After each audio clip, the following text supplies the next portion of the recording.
नुकताच Bigg Boss Marathi 6चा grand finale पार पडला आणि तन्वी कोलते हिने ट्रॉफीवर नाव कोरलं. पण विजयानंतर सध्या सर्वात जास्त चर्चा होत आहे ती विशाल कोटेंच्या प्रतिक्रियेची. मीडियाने विशालला प्रश्न विचारला, जर तू तन्वी आणि राकेशचा गेम अप केला नसता तर तन्वी जिंकली असती का? यावर विशालने उत्तर दिलं, जर हा गेम 5-6 दिवसांचा असता तर मी नक्कीच जिंकलो असतो, पण हा गेम 14 आठवड्यांचा असतो. जो जिंकतो तो मेहनत करूनच जिंकतो, त्यात रिग्रेट ठेवायची गरज नाही. पण खरी चर्चा तेव्हा सुरू झाली जेव्हा त्याला हिंदी बिग बॉसची आठवण करून देण्यात आली, जिथे तेजस्वी प्रकाश विजेती ठरली होती. यावर विशालने हसतच उत्तर दिलं, म्हणजे मी मुलींसाठी लकी चार्म आहे. मी शोमध्ये गेलो की त्या जिंकतात. या वक्तव्यानंतर सोशल मीडियावर एकच चर्चा रंगली, विशालने अप्रत्यक्षपणे तन्वीच्या विजयाचे श्रेय स्वतःला दिलं का?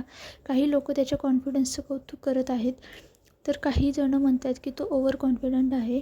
आता प्रश्न तुमच्यासाठी, विशालचं हे बोलणं तुम्हाला कसं वाटलं? खरंच तो लकी चार्म आहे की फक्त क्रेडिट घेण्याचा प्रयत्न करतोय? कमेंटमध्ये नक्की सांगा.